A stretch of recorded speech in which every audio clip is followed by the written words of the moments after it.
আসানসোল উত্তর থানা এলাকায় ট্রাক হাইজ্যাকের ঘটনায় বড় সাফল্য পেল পুলিশ। আজ আসানসোল উত্তর থানার পুলিশ 3 জন সন্দেহভাজনকে গ্রেপ্তার করেছে। পুলিশ সূত্রে জানা গেছে, কল্যাণেশ্বরী এলাকা থেকে একটি ট্রাক মাল খালি করার সময় জুবলি মোড়ের কাছে গাড়ির চালককে মারধর করে ট্রাক নিয়ে পালিয়ে যায় তারা। এদিকে পুলিশ তদন্তে নেমে ভানোরা এলাকা থেকে গাড়িসহ 3 জনকে গ্রেপ্তার করে। আসানসোল পুলিশ কমিশনার সেন্ট্রাল ধ্রুব দাস সাংবাদিক বৈঠকে জানান, ধৃতরা পুরুলিয়ার বাসিন্দা এবং আজ তাদের আসানসোলে আদালতে তোলা হবে।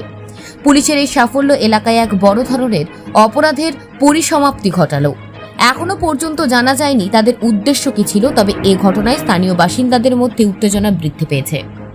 গতকাল বিহারের জামুইয়ের বাসিন্দা অলোক কুমার, যিনি একজন ড্রাইভার, তার ট্রাক নিয়ে যে ট্রাকটির নম্বর JH10BQ3392 ট্রাক নিয়ে কল্যাণেশ্বরীতে কোনো একটা জায়গায় তার যে মাল নিয়েছিলেন সেটা আনলোড করার পর ফিরছিলেন। আমাদের চৌরঙ্গির কাছাকাছি একটা জায়গায় গাড়িটা দাঁড় করিয়ে খাবেরিক করে।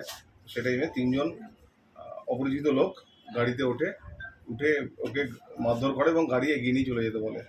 তো গাড়িটা জুবিলির কাছাকাছি আসার পর ওদের নামিয়ে দেয় এবং গাড়ি নিয়ে চলে যায়। তো ওই ব্যক্তি থানায় এসে কমপ্লেন করেন।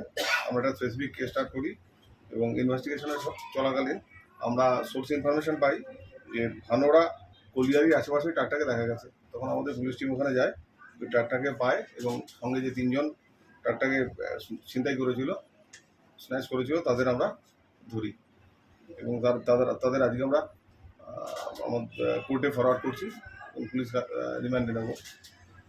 তো এরপরে তদন্ত চলবে এবং আরও কেউ এর সঙ্গে জড়িত আছে কিনা এবং কী ব্যাপার আছে সেটা আমরা জানার চেষ্টা করছি।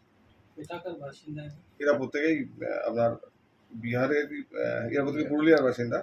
এদের নাম আছে শেখ আরমান, শেখ মুশারফ, শেখ নাইম। এই 3 জন অ্যারেস্ট হয়েছে। এটা এখনই বলা যাবে না, আমাদের জাস্ট তদন্ত চলছে। ট্রাকে কি মাল ছিল? ট্রাক ফাঁকা ট্রাক ছিল। এরা ট্রাকটা কিছু আয়রন ছিল যেটা ওরা কল্যাণেশ্বরীতে আনলোড করে ফিরছিল। না, এটা এখনো আমরা থেকে পাইনি। আমরা জাস্ট অ্যারেস্ট হয়েছে, ফরওয়ার্ড করছি, পরবর্তীতে আমরা দেখবো কি কেস আছে। এর আগেও ট্রাক হাইজ্যাকিং এর ঘটনা ঘটেছে এবং নট সাকসেস পেয়েছিল। তো কোনো এলাকায় কি সক্রিয় রয়েছে কোনো চক্র, মানে ট্রাক হাইজ্যাকিং?